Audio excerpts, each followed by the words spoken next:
lo hace por causa subyacente que tenemos que tener en cuenta. Nosotros los nutricionistas, para que se puedan trabajar, como comentaba, en la parte psicológica. Muchas veces hay estrés laboral, hay malestar entre la familia y la pareja, necesidad de aprobación, falta de autoestima, altas exigencias, problemas para planificarse, no solo con las comidas, sino en todas las áreas de su vida. Mira, pensando así, ¿no? En un paciente, por ejemplo, eh, hablábamos como objetivos, estamos metiendo un poquito el deporte y era como, es que no consigo encontrar el momento, pienso ahora y luego no me da tiempo porque tengo que ir a la universidad y voy más tarde y al final incluso perdí a ir a la universidad y sus estudios por esos problemas para planificarse, concretamente con el deporte, pero en general en toda su vida. Otras causas: inseguridad, impulsividad, autoexigencia, depresión, baja autoestima, control excesivo, perfeccionismo y ansiedad. Como veis, muchos de ellos son esos síntomas que estábamos comentando anteriormente, pero realmente es todo lo que sustenta. ¿Cuál es nuestra misión? Conocer todo lo que hay debajo para poder trabajarlo. Porque si nosotros nos quedamos solamente en la parte de arriba del iceberg, ¿no? Como nutricionistas, ponemos un objetivo de bajar de peso en un trastorno de la conducta alimentaria, va a ser un fracaso y vamos a poner en peligro su salud. Entonces, cuando llega una paciente que vemos que tiene una conducta alterada con la alimentación, con su cuerpo y demás, antes de trabajar sobre eso directamente, vamos a pedirle que también se trabaje con un psicólogo como mínimo para hacer esta parte de psiconutrición y conocer todas esas causas. Muchas veces estas causas nos las cuentan en sesión, pues mira, es que tengo este problema, es que como no llevo muy bien esta parte del trabajo, no sé cómo organizarme, ¿no? O esa parte de exigencia, nosotros lo vemos en sesión y también es importante que estemos coordinados con el psicólogo para que se lo puedan comentar a, y trabajar en sesión, ¿no? Nosotros no vamos a trabajar esa parte de autoexigencia o de inseguridades, nosotros podemos recogerla para que el psicólogo lo pueda trabajar. En eso consiste esa psiconutrición en el trabajo entre los dos profesionales. ¿Cuáles son los pilares básicos? Vamos a verlo. Desde la psiconutrición lo que se busca es conseguir un abordaje interdisciplinar. ¿Qué significa interdisciplinar? Que nosotros los profesionales estamos continuamente conectados. No es que yo tenga un paciente que va al psicólogo, un paciente que va al psiquiatra, un paciente que entrena. Es que yo me comunico con su psicólogo, me comunico con su psiquiatra, me comunico con su entrenador, ponemos conjuntamente objetivos y pasos a dar con el paciente para así conseguir lograr un tratamiento exitoso. Es la diferencia entre un tratamiento interdisciplinar, donde todos los profesionales trabajamos de forma conjunta, coordinada y con un objetivo común, que es lo que consigue ese éxito, frente a un tratamiento multidisciplinar, que es verdad que también puede conseguir esa ayuda y es fundamental, pero no se va a conseguir de la misma forma. ¿Qué pilares son los que necesitamos en el abordaje en general de la psiconutrición y de cualquier paciente? La parte emocional, el psicólogo; la parte nutricional, conseguir todos los nutrientes y esa buena relación con la comida; el descanso, que muchas veces se pasa por alto, se pregunta en la primera entrevista y ya está, pero es muy importante saber cómo está durmiendo nuestro paciente, cuántas horas está descansando, porque en función de ello se regulan muchas conductas relacionadas con la comida, esas dificultades quizás de planificación, etc.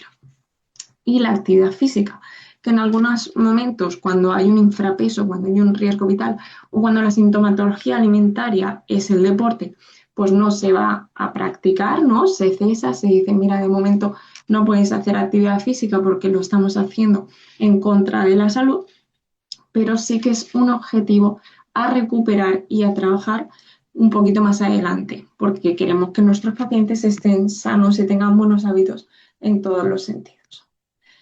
Entonces, dentro de este abordaje se contempla al paciente no solamente con el objetivo que le trae a consulta, lo que comentábamos antes, ¿no? Esa parte de arriba del iceberg, no solamente ante esa bajada de peso o ante esa demanda de controlar la ansiedad por la comida, sino que la vemos como persona, con todas sus vertientes y nos metemos más en su vida de forma completa. Y tenemos que hacerlo de esta forma porque es como un poco el símil de una mesa, ¿no? Si yo me centro solamente en la parte de nutrición, pero descuido la parte psicológica de descanso y de actividad física, puede ser que mi pata de la mesa lo sustente muy bien, pero que si yo pongo el peso en otra parte, esa mesa se caiga. Entonces tiene que estar trabajado y enfocado y recogido desde las cuatro partes para que pueda haber un buen tratamiento. Trabajamos esa raíz del problema, esa parte de abajo del iceberg, identificamos los problemas entre profesionales, lo que comentaba antes. Profundizar en la situación, qué barreras hay que impiden el cambio. Es que no tiene un buen apoyo, es que realmente no quiere recuperarse o ahora mismo no es su momento. Vamos a profundizar en esto para poder ayudarle, incluso no, no ser unos profesionales como que quemen el recurso, ¿no? Que decimos nosotros, que significa que les insistimos mucho, mucho, mucho y al final el paciente no quiere venir más, no quiere tratarse y hemos perdido la oportunidad de ayudarle quizás en otro momento más adelante, cuando sí lo necesite, no sí sea su momento. Entonces, siempre tenemos que mostrarnos disponibles, accesibles, con ganas de colaborar, pero no podemos tener nosotros como profesionales más deseos que el paciente, porque si no, no va a llegar a ninguna parte. Entonces tenemos que acompañar al paciente en este proceso de cambio, donde vaya a descubrir nuevas herramientas, vamos a trabajar el cambio de hábitos, abordaje interdisciplinar, mejorar la eficiencia y respetar, como estaba comentando, los tiempos, situaciones, compromiso, hasta qué punto te puedes comprometer ahora a dejar de hacer un síntoma o a tratarte o a ir al psicólogo o hasta qué punto no puedes hacerlo. ¿Sí? La parte del abordaje, yo soy nutricionista, entonces sobre todo os puedo hablar desde la parte nutricional, pero voy a intentar siempre hacer esa conexión con la parte psicológica porque es fundamental y sé que lo vais a ver también en otras ponencias. Esta imagen resume mucho cómo funciona este cerebro de ese paciente que está con un trastorno de la conducta alimentaria. Puede empezar desde cualquier punto de los tres, generalmente empieza con un pensamiento. Por ejemplo, yo tengo un pensamiento como por ejemplo bastante simple, ¿no? Me he pasado comiendo, creo que he comido demasiado. Eso me conecta con una emoción que puede ser tristeza, que puede ser frustración, que puede ser insatisfacción y eso me lleva a una conducta. Por ejemplo, restringir, ya no voy a seguir comiendo más o no me permito nunca más esto. Esa conducta vuelve a llevarme a un pensamiento, ¿no? No es suficiente, quizás porque sigue sin quedarme la ropa bien, entonces vuelvo a sentirme triste, vuelvo a hacer más conducta. Es ese círculo vicioso que empieza en el pensamiento o puede empezar al revés. Entonces tenemos que tenerlo muy presente. Dentro de la psiconutrición tenemos diferentes funciones. Tenemos las funciones del área de psicología, que es identificar y trabajar el hambre emocional, si es que lo hay, que no en todos los casos los hay. Por ejemplo, dentro de los trastornos de la conducta alimentaria, cuando hay anorexias nerviosas restrictivas, no suele haber este tipo de comer emocional. Comer en el sentido de comer, pero sí puede ser que haya esa forma de comer emocional quizás a través de imágenes. Esto también tenemos que explorarlo. Trabajar el rechazo a hábitos saludables, a cuidarse, que puede ser desde la parte de higiene y de autocuidado, como puede llegar a ser otro tipo de hábitos saludables como hacer deporte o descansar o tener una buena planificación. Otras áreas que trabajan en psicología es trabajar las barreras, emociones, bloqueos y exigencias, trabajar la imagen corporal, buscar estrategias de afrontamiento, trabajar el autoconcepto, el autocuidado y la autoestima, e identificar y trabajar qué causas llevan a una mala relación con la comida, ¿no? ¿Qué es lo que está pasando realmente en esa parte de abajo del iceberg?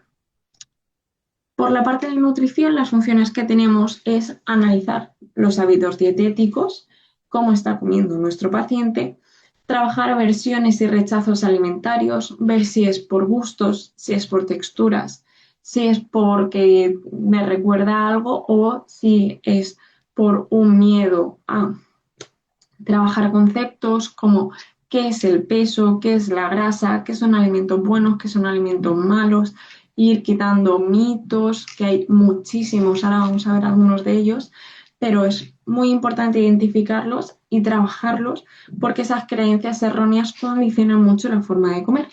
Vamos a trabajar también la motivación, estrategias que ayuden a ir generando el cambio de hábitos poco a poco y las sensaciones de hambre y saciedad que, como os comentaba antes, cuando hay un trastorno de la conducta alimentaria donde se mueven en esos síntomas, que puede ser restricción, puede ser vómitos, puede ser atracones, se desconecta esa sensación estómago-cerebro, entonces poco a poco, conforme vamos renutriéndonos y consiguiendo un patrón estable, vamos a conseguir que se restablezca.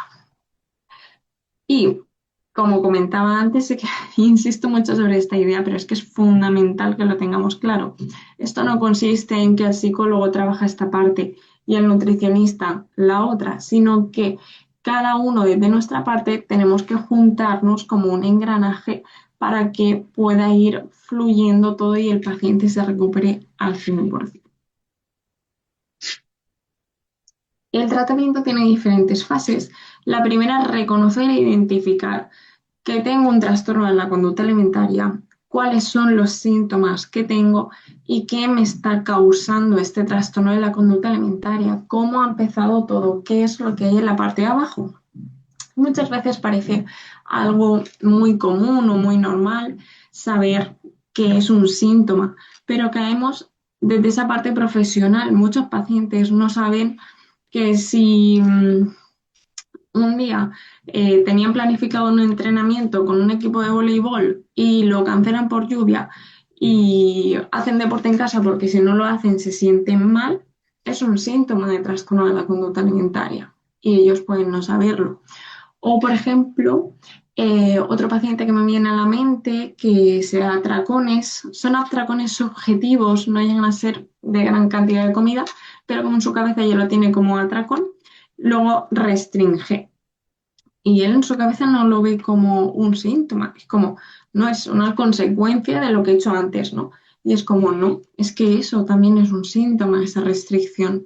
Entonces es muy importante que trabajemos esta parte y muchas veces es gran parte del tratamiento este primer punto, porque a partir de aquí vamos a poder trabajar, vamos a poder establecer objetivos y recuperar peso o salud según cual sea.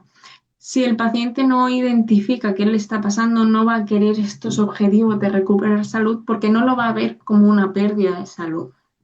Tenemos también que ver si hay deficiencias nutricionales, abordarlo todo con educación alimentaria, mejorar las disfunciones que pueda haber a nivel alimentario, a nivel social, ¿no? Aislamiento social por no ir a los planes, a nivel físico por todas las consecuencias que puede haber en una analítica y en órganos por los cambios que está habiendo a nivel nutricional y a nivel psicológico de bajo estado de ánimo, están mucho más callados, mucho más retraídos, pues poder trabajar esto.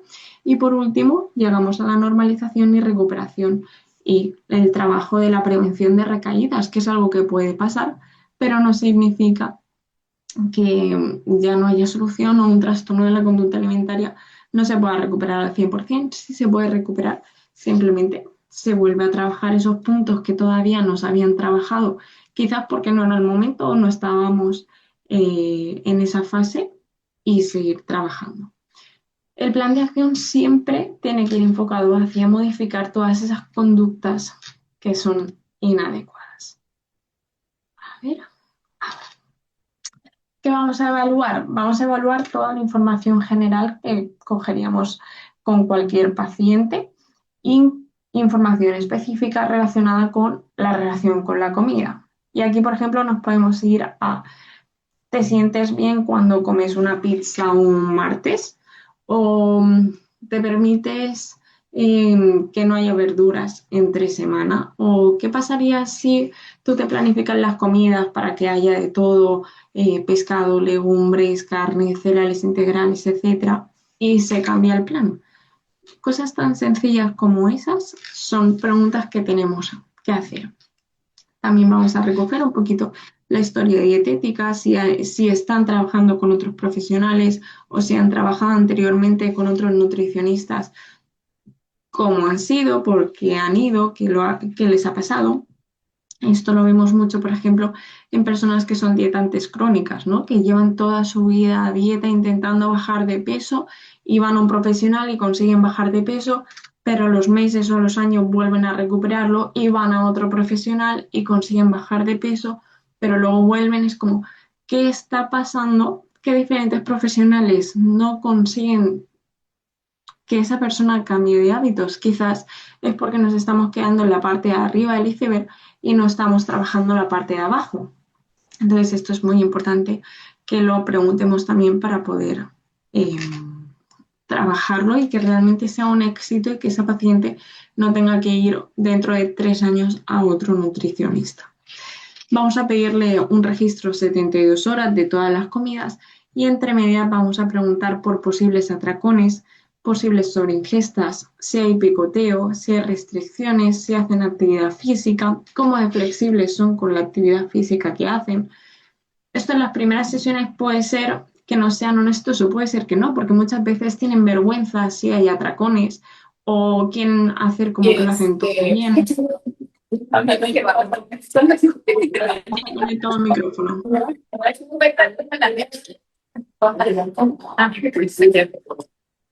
Sí, hola.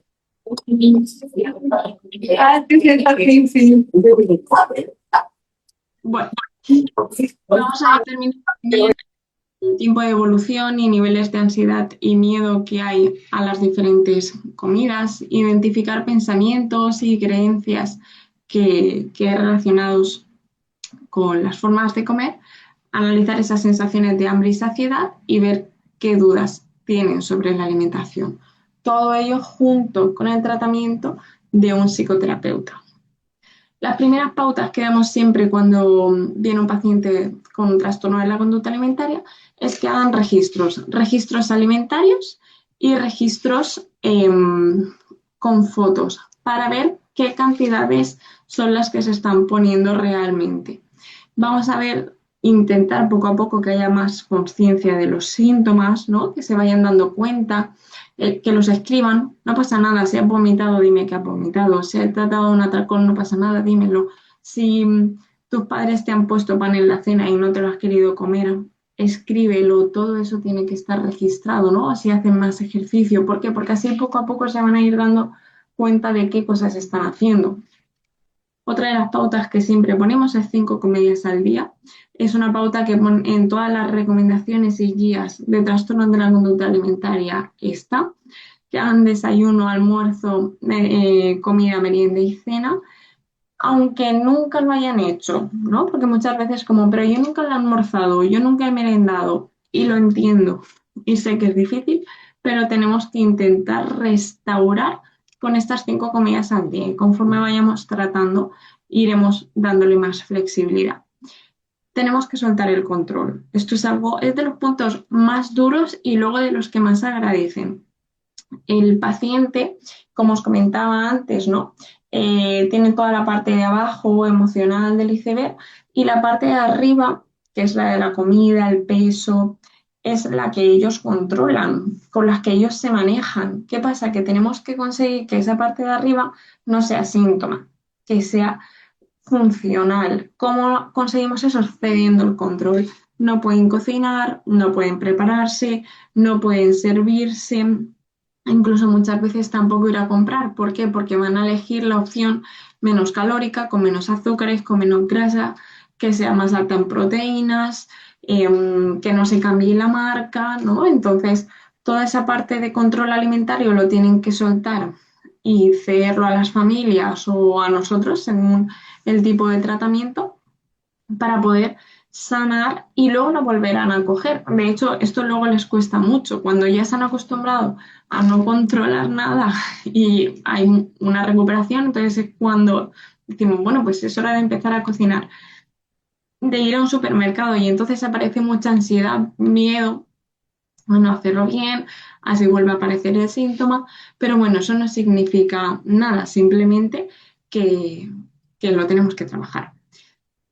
Como soltamos el control y cedemos el control a las familias, es importante insistirles que las raciones tienen que ser raciones normales de cantidad, que no sean cantidades más pequeñas de lo normal para evitar que les genere malestar, ni cantidades más grandes porque como se va a dejar comida, pues le pongo un poco de más, ya se ha comido bien. Eso no sirve. ¿Por qué? Porque estamos adaptándonos a la enfermedad, estamos dando por hecho que va a sobrar comida o estamos dando por hecho que es un alimento tan difícil que no se lo van a poder comer. Entonces, los papás tienen que servir las raciones normales, un plato de comida normal, y el paciente tiene que ser el que vea si se lo puede terminar todo, si se deja y siempre se deja, pues eso lo anotamos en el registro y lo trabajaremos más adelante. Es importante que lo cumplan y lo veremos también con las cantidades. Tenemos que regular el consumo de agua, no puede ser que siempre beban agua, por ejemplo, antes de las comidas o mucha agua durante las comidas, ¿vale? Tenemos que vigilar también esta parte. Tenemos que comer lo mismo que los demás y acompañados, respetando los gustos, pero no puede ser que la familia haga para todos lomo fresco a la plancha y para el paciente pechuga, porque no quiere comer cerdo. Pues no, tenemos que adaptarnos y todos hacerlo igual. O una ensalada al centro aliñada y luego la ensalada del paciente sin aceite. Eso tampoco, ¿vale? Tiene que ser lo mismo, siempre acompañado. Después de las comidas, también se recomienda que haya un reposo donde esté acompañado, donde esté distraído para poder llevar la tarde mejor. No se puede empezar, hay que retirar la báscula de casa y el pesaje lo realizaremos nosotros en sesión, pero sin que el paciente sepa cuánto pesa. Esto es fundamental. Solamente podemos saber nosotros o las familias si insisten mucho en el peso del paciente, porque si no van a crear ahí también mucho control. Y valorar la práctica de actividad física. Puede ser que sí que pueda hacer, por ejemplo, la actividad física del instituto, pero no extraescolares porque son muchas horas, o puede ser que directamente no se haga nada de actividad física. Y aquí vemos un registro alimentario de una paciente, ¿vale? Vemos que ahí dice las 5 comidas, los 5 huecos, y vemos que todos los días, absolutamente todos los días de esta semana, desayuna lo mismo, que es tostada integral con mermelada de dieta, que esto significa que es sin azúcares, con edulcorantes, y un cortado que es un café con un poquito de leche, ¿vale? Fijaos, todos los días lo mismo. Aquí ya vemos bastante información, ¿no? De que solamente toma el pan integral, que es maravilloso el pan integral y en casa pues tenemos que priorizarlo, ¿no? Pero ¿qué pasa si un sábado sales a desayunar fuera y no hay pan integral? ¿Cómo te vas a sentir, no? O por ejemplo, siempre la mermelada sin azúcares. ¿Qué pasa si un día la mermelada es una mermelada normal porque te has ido, pues eso, a desayunar a casa de una amiga? ¿Cómo te sientes? Fijaos que luego las comidas también son muy restrictivas. En este caso era solamente vegetales, no había ni proteínas ni hidratos. La cena muchas veces solo fruta o un café. Entonces, ¿qué pasaba? Que había atracones. Claro, como había un atracón, no como, pero ni como hasta el día siguiente que hay otro atracón, entonces vuelvo a no comer. Entonces, con esta semana nos sirve mucho para identificar qué carencias hay a nivel nutricional y también explicar al paciente que con una restricción tan grande a nivel de nutrientes como hay este día, es obvio que el cuerpo te vaya a pedir un atracón, una sobreingesta, porque necesita esos macronutrientes para poder funcionar. Entonces, vamos a enseñarles a que tienen que tener unas pautas y unos buenos hábitos dietéticos y poco a poco esos síntomas irán desapareciendo. Todas las herramientas que vamos a ver van con estos objetivos, ¿vale? Que son los que hemos comentado anteriormente en las funciones del nutricionista.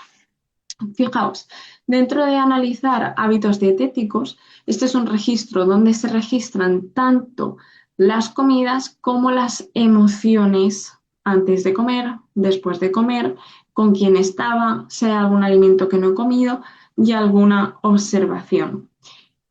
Este tipo de registros nos viene muy bien para trabajarlos junto con psicología. ¿Por qué? Porque les va a ayudar a recabar muchas más cosas y a nosotros nos va a dar información sobre, por ejemplo, que se siente mal, de hecho está marcado en amarillo porque es como si fuera un atracón, por comer un plato de espaguetis a la carbonara y una tarta de queso, pero sin embargo estaba con una amiga, como podemos ver, y los espaguetis no son con nata y bacon, son con leche evaporada y jamón york. Entonces ahí vemos todos los mitos que tienen, todos los rituales que pueden tener y también este tipo de registros nos ayudan para ver las sensaciones de hambre y saciedad. Fijaos, come cualquier cosa y tiene mucha hambre y se queda muy saciada todo el rato, ¿no? No hay un término medio. Llego con un hambre de 9 directamente. Entonces, esto pues nos sirve para trabajarlo junto con el paciente en consulta, que se vaya dando cuenta de cómo son su propio funcionamiento para que podamos ir rebajando.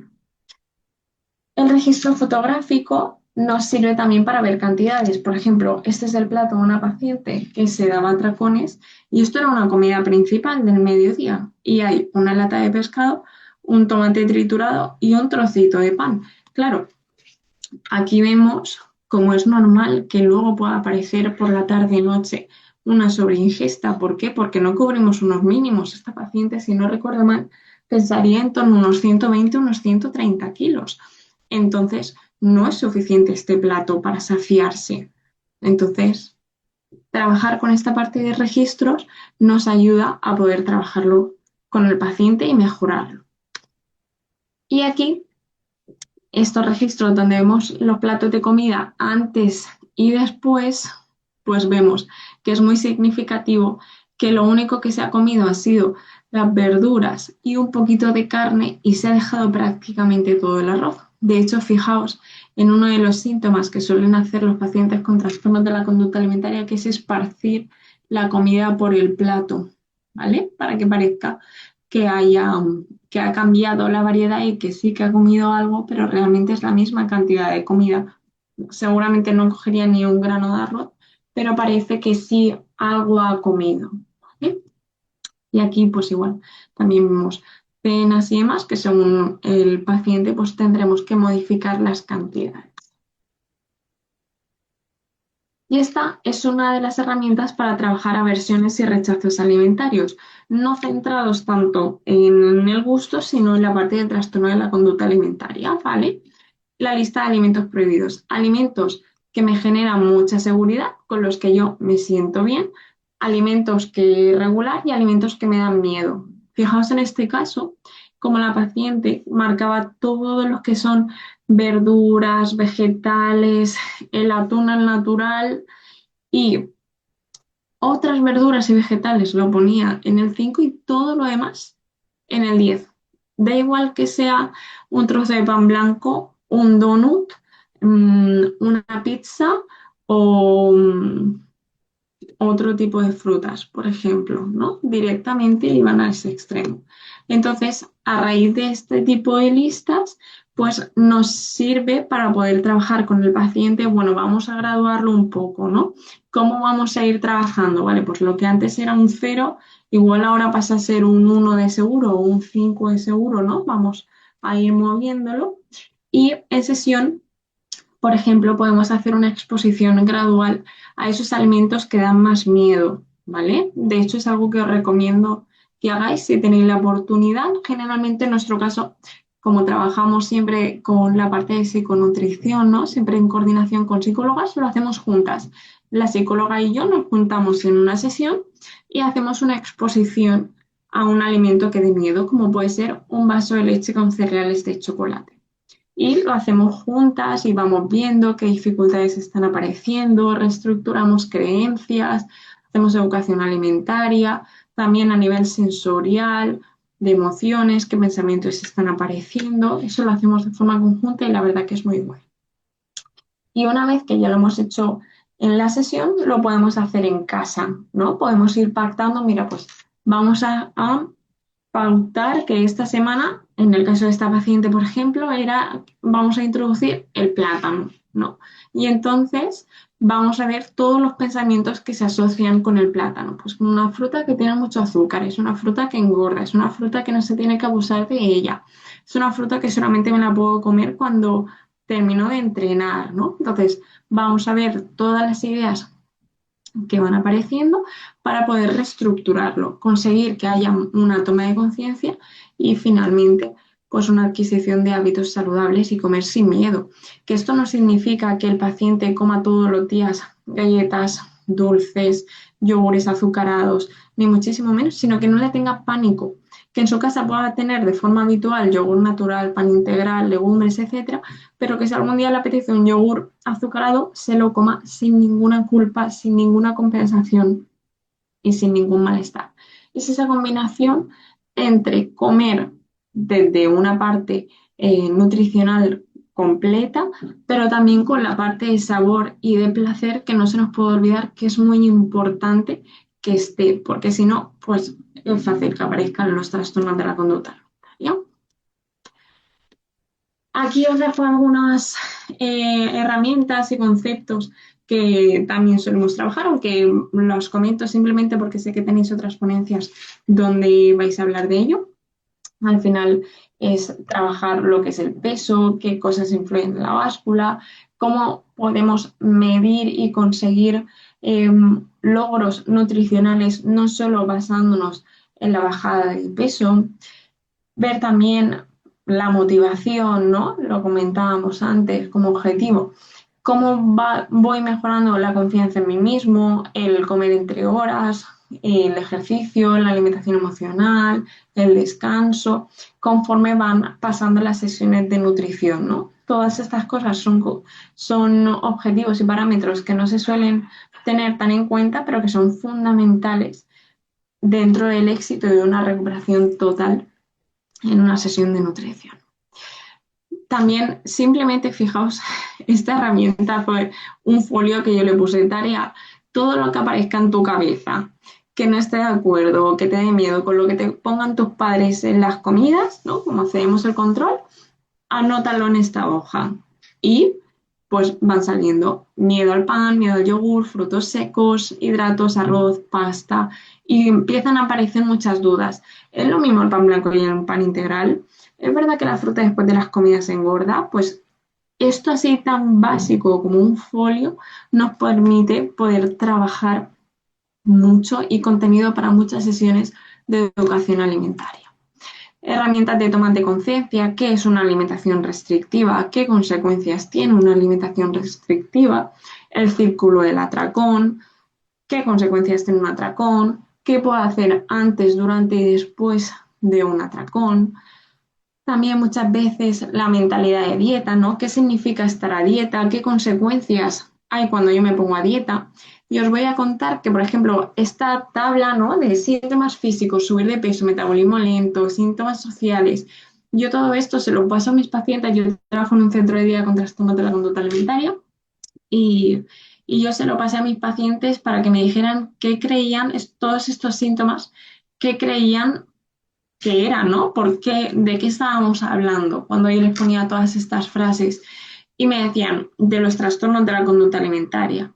Y realmente esto sale de una actividad de mentalidad de dieta. Cuando hacemos una dieta es cuando aparece también todo esto. Entonces, tenemos que tenerlo muy presente que mucha dieta y estar en mentalidad de dieta va de la mano de los trastornos de la conducta alimentaria, ¿vale? Son síntomas muy parecidos. Estas son algunas imágenes, ¿no? Ellos tienen mucho miedo a soltar esa restricción, a comer lo que sea. Y realmente, pues es que cuando yo no pienso solo en comida, hay muchas más cosas. No hay atracones de comida, aparece esa comida que yo no me suelo permitir, pero en una cantidad normal. Y hay mucha variedad. Entonces, estas imágenes, pues también les ayudan mucho. La escala del hambre, fundamental, sobre todo al principio no, porque no lo tan, pero conforme van avanzando y van teniendo más autonomía, van conectando y además es algo que te lo pide el paciente, ¿no? Es que yo no termino de tener claro cuándo estoy saciado. Pues se lo explicamos. También les podemos hacer registros de cómo me estoy llenando, cómo que vayan siendo cada vez más conscientes. Y luego herramientas nutricionales básicas como es el plato saludable para trabajar ese cambio de hábitos o la autonomía como es una lista de la compra saludable o las planificaciones. En cuanto a evaluación y seguimiento, siempre vamos a ir creando todos los planes y todos los pasos de la mano del paciente, ¿vale? Como comentaba antes, el objetivo y la cana no tienen que ser más del profesional que del paciente. El paciente tiene que saber hacia dónde va y nosotros vamos a ir acompañándoles. Y vamos a ir acompañándoles conforme se logren bases firmes. Muchas veces viene el paciente y es como que queremos darle algo nuevo en todas las sesiones, pero es que igual necesitan una, dos o tres sesiones para sentar un trabajo o algo que estamos comentando, como puede ser simplemente las 5 comidas, aunque no sean perfectas, ¿no? Pero simplemente trabajar primero que haya 5 comidas, siempre de la mano de la educación alimentaria y explicando y resolviendo todas las dudas, que son muchísimas. De esta forma vamos a conseguir todo el proceso de cambio de hábitos, ¿no? Vamos a conseguir que el paciente que en un primer momento no tiene nada de conciencia ni tampoco competencias, ¿no? Es como está en blanco, no sabe nada, vaya poco a poco siendo consciente de cuáles son sus síntomas, cuáles son sus dificultades, qué es lo que le está impidiendo avanzar. Luego vamos a tener ese paso de competencia consciente, que esto es que el paciente ya sabe lo que le pasa y ya pone por mejorar, por ejemplo, como cuando empezamos a conducir, ¿no? O sea, estamos muy pendientes de la marcha, del semáforo, del intermitente, de los otros coches, lo hacemos pero de forma como muy pensada para conseguir finalmente llegar a una competencia inconsciente, que es pues cuando conducimos, ¿no? Que muchas veces vamos en automático y no lo pensamos. Esto llevado a la parte de la comida es esa parte donde el paciente no sabe que tiene un problema, ni síntomas, ni nada, que solamente quizás lo ve la familia. Vamos trabajando, va apareciendo esa conciencia. Cuando ya son conscientes, empiezan a querer trabajar cosas, y igual van a ir a un sitio y intentan elegir y están 20 minutos para elegir un plato, y por último en esa competencia inconsciente pues igual el paciente es el que te propone el plan o te dice de primeras lo que le apetece sin pasar por esa parte de pensamientos previos de qué es lo nutricionalmente mejor, qué es lo que debería elegir, qué es lo que me apetece. Pues al final esa recuperación alimentaria y esa naturalidad con la que nos gestionamos todos. Conclusiones. Pues al final, dentro de la psiconutrición y los trastornos de la conducta alimentaria, la psiconutrición, insisto, no es algo que pueda hacer un profesional solo. Es un enfoque integral del paciente con un nutricionista y con un psicólogo, mínimo estos dos profesionales. El psicólogo se va a enfocar en la parte de autocuidado, en la parte de comprensión emocional, variables afectivas, habilidades sociales, recursos y estrategias del día a día, gestiona situaciones, mientras que el nutricionista hace esos cambios alimentarios, mejora la relación con la comida, mejores elecciones, nuevos alimentos, conectar con el hambre y saciedad, gestionar las cantidades y mejorar la salud física. Esta parte siempre con reuniones muy frecuentes, porque a nosotros pues, nos van a contar que tienen quizás X problemas en el instituto, ¿no? Y entonces se lo decimos al psicólogo y el psicólogo dice, ay, pues voy a trabajar estas habilidades sociales, por ejemplo, y al revés, ¿no? El psicólogo te cuenta que te diga que ha hecho este fin de semana, que le ha pasado no sé qué y no sé cuántos. Entonces te lo cuenta a ti, ¿no? O sea, muy buena comunicación entre los dos, que haya un abordaje interdisciplinar. Con ello vamos a conseguir casi que no es ni mejor adherencia ni mejor recuperación, sino es la clave para que haya adherencia y para que haya recuperación. No podemos abordar nosotros como nutricionistas solo un trastorno de la conducta alimentaria. No lo podemos hacer, no va a haber una recuperación total. Vamos a estar invirtiendo un esfuerzo y al final provocando que haya un peor pronóstico porque cuanto más años de evolución haya de un trastorno de la conducta alimentaria, peor va a ser la recuperación, ¿no? Entonces, seríamos negligentes nosotros y el psicólogo en su parte, si solamente lo trata él sin nada de ayuda en nutrición, también, ¿vale? Es fundamental que trabajemos en equipo para la recuperación de los trastornos de la conducta alimentaria, porque esto nos va a permitir poder identificar qué está pasando, personalizar e individualizar todas las pautas, todos los pasos, cada sesión. Vamos a ir evaluando cómo vamos avanzando, vamos a negociar y pautar cuáles son los próximos pasos para así conseguir la recuperación al 100%, que se puede, que existe la recuperación al 100% de los trastornos de la conducta alimentaria, sin ninguna duda, pero con este tipo de abordajes, mano a mano. ¿Vale? Y bueno, eso es todo. Muchísimas gracias por vuestra atención y quedo abierta a todas las preguntas que hayáis podido ir haciendo hasta ahora.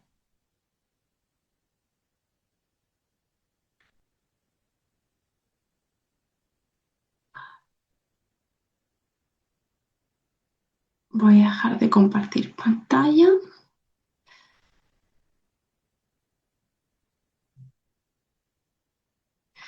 y voy a leer las preguntas.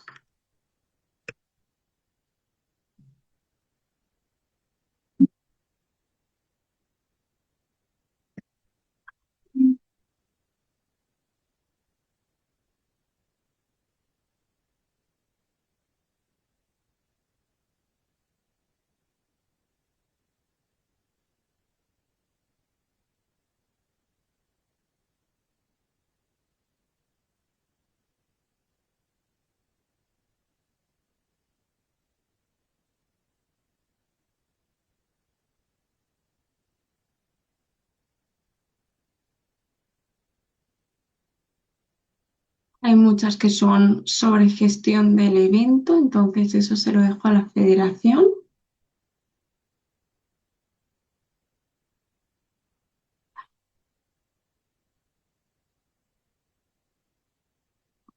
Les he dejado al final de la ponencia mi email, ¿vale? Para cualquier duda que queráis hacer, que pone por ahí que quieren hacer más preguntas a los ponentes. La ponencia, si me la enviáis si me lo pedís por email, os la puedo enviar sin ningún problema, ¿vale? Os voy a dejar aquí en el chat mi email escrito y así me lo podéis enviar.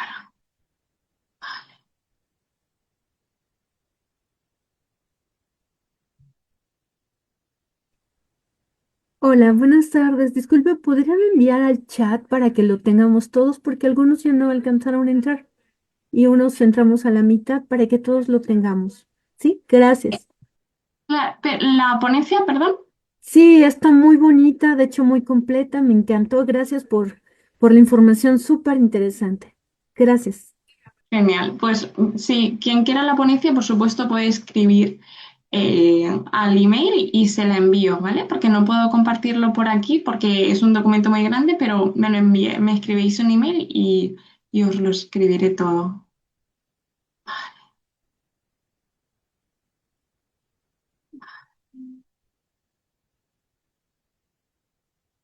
Vale.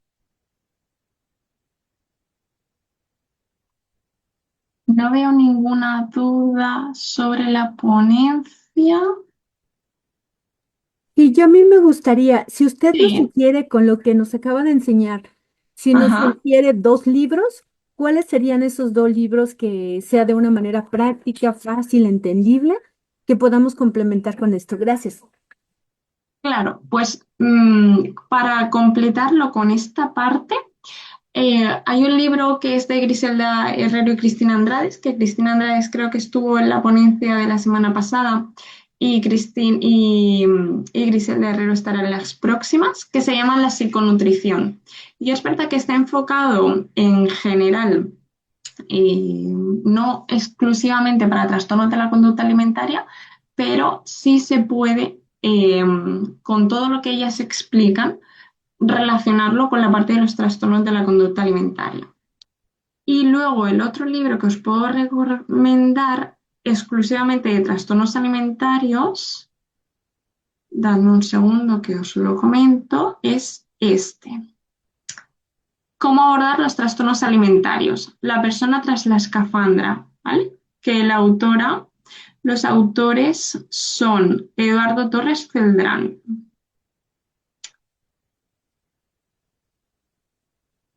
Y también es súper interesante. Perdón, ¿la escritora cómo se llama? Gracias. Eduardo Torres Celdrán. Buenas tardes. Una pregunta. ¿Tendrá Claro. el nombre de algún autor o algún libro que se dedique a problemas de nutrición en deportistas? Libro como tal no sabría recomendarle, pero sí hay una autora que la puedes encontrar en redes sociales que se llama Sara Tavares, que esta es una entrenadora personal y está muy enfocada en la parte de los trastornos de la conducta alimentaria. Muchas gracias. A ustedes.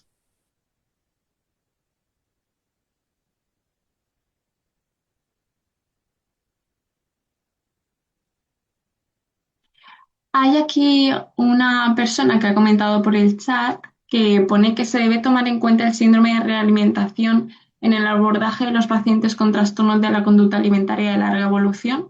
Sí, por supuesto. No necesariamente de larga evolución, también, igual cuando llevan 2 o 3 meses solo, tenemos que ahí sí tenerlo muy en cuenta y hacerlo de forma progresiva. Por eso nosotros siempre insistimos en que los papás tienen que poner las pautas que ellos consideren, pero que el paciente no se tiene que forzar a acabarse el plato siempre, que lo vaya haciendo poco a poco y trabajaremos esas dificultades, porque sí puede pasar. Y por eso es importante también ese seguimiento. En casos así tan graves con infrapeso, las sesiones suelen ser mínimo una vez a la semana psicología y nutrición, y en muchos de los casos el abordaje es diario en hospitales de día o demás, donde se sigue mucho más la cantidad de comida que está servida.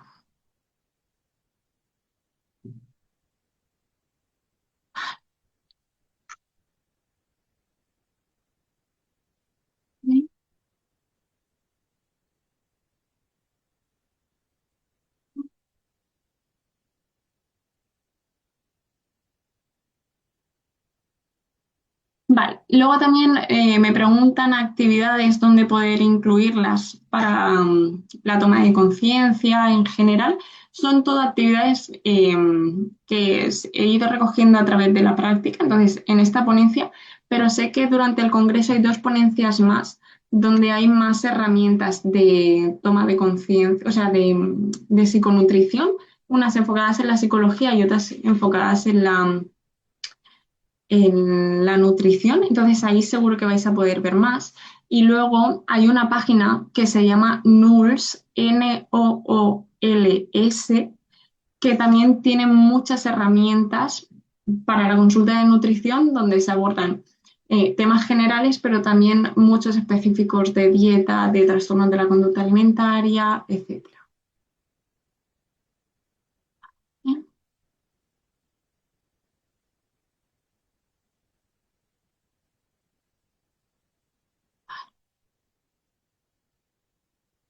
Aunque las sesiones son cada semana en nutrición, ¿cada cuánto es conveniente pensar al paciente para no generar temas? Qué buena pregunta. Generalmente, como nosotros no le decimos el peso al paciente, de hecho a mí me gusta hacerlo siempre al final de la sesión para que no piensen que estoy cambiando mis pautas por el peso, ¿no? O sea, en la evolución del tratamiento no va enfocado en el peso. Entonces, yo primero hago toda la sesión, trabajamos todo lo que tengamos que trabajar en base al registro y a las dificultades que hayan salido y lo último es el peso. Cuando hay pacientes que están en muy bajo peso o en riesgo, yo sí que peso en todas las sesiones porque creo que si no podríamos estar perdiendo información porque hay muchas veces que los pacientes no son honestos. Entonces necesitamos saber la parte de la salud por dónde va.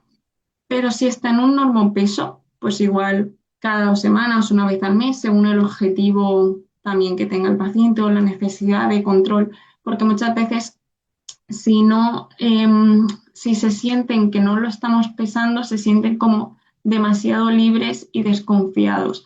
Mientras que si lo pesamos, sí que sienten que estamos nosotros teniendo ese control.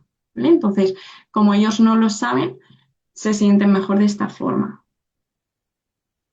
Bien.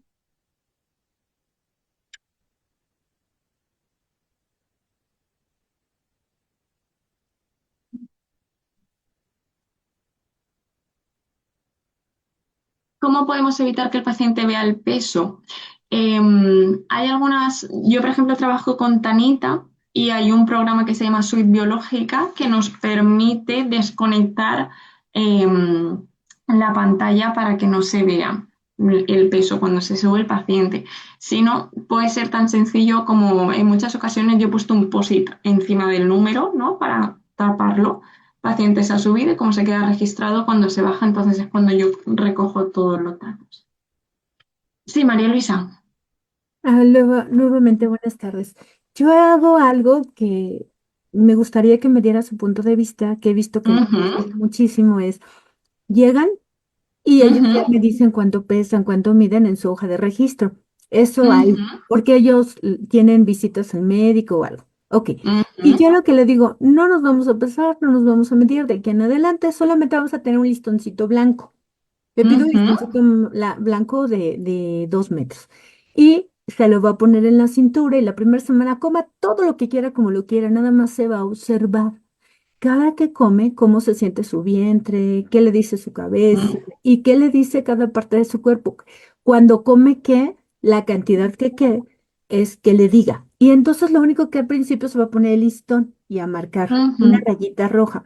Después a la otra semana viene y entonces empezamos a introducir que él siga comiendo o ella todo lo que quiera, pero va a empezar a ujú, introducir verduras, frutas primero. ujú, Claro, como yo estudié también nutrición trofológica, el arte de combinar los alimentos, ujú, empiezo a dar y se siga midiendo.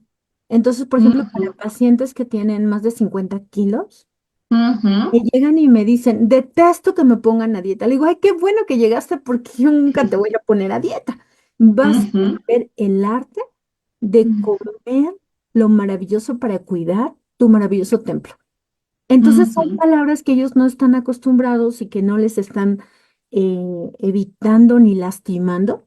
ujú, Entonces el listón empiezan a introducir jugoterapia, bueno, son batidos, no es jugos, son batidos ujú, verdes, ensaladas rojas combinadas, pimientos. Empezamos así, divertido. ujú, Y entonces ha sido impresionante porque cada que regresan van sacando las rayitos y se sienten más desinflamadas, con mejor digestión, se activa la circulación y y ha sido como amoroso.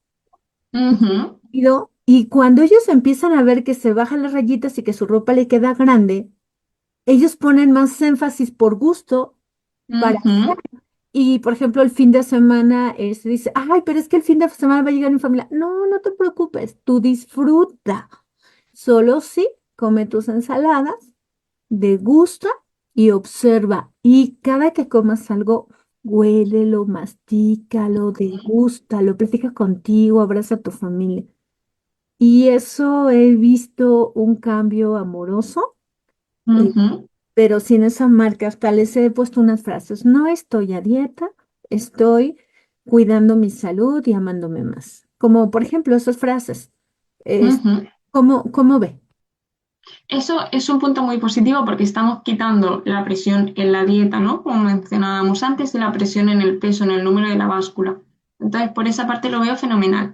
Sí que es verdad que específicamente en trastornos de la conducta alimentaria, la parte de que se vayan midiendo cómo van cambiando, pues detonar un poco la obsesividad, ¿no? Y el querer que siempre vaya yendo a menos, a menos, a menos. Entonces, sí pondría mucho el énfasis en esa conexión con sensaciones, con información, con cómo te estás sintiendo, pero creo que no lo comprobaría con esa cinta. Ah, ok. De hecho, mi objetivo al final, ya después de que pasen semanas, es, ok, vimos cuánto se recorrió, pero sobre todo la satisfacción, la energía, se quitó dolor de cabeza, subió las ganas de hacer ejercicio, porque empezamos Ujú, con 5 minutos. O sea, introducirles su espacio para que ujú, ellos vayan teniendo un estilo de vida funcional. ujú, Al final es eso. Y les digo, realmente no importa, somos únicos, es como tú te sientas contigo y cómo te disfrutes hacia afuera. No ujú. es un estilo de vida. Efectivamente, es ese cambio, ¿no? Que hay que Ajá. hacer a nivel mental. Eso lo veo fenomenal. Muy buen enfoque. Sí, gracias. A usted. Bien. Vale, pues no sé si hay alguna pregunta más en el chat, salvo que se me haya escapado. No hay ninguna más, si no he dejado mi email para que me podáis escribir. Y por mi parte ha sido un placer formar una vez más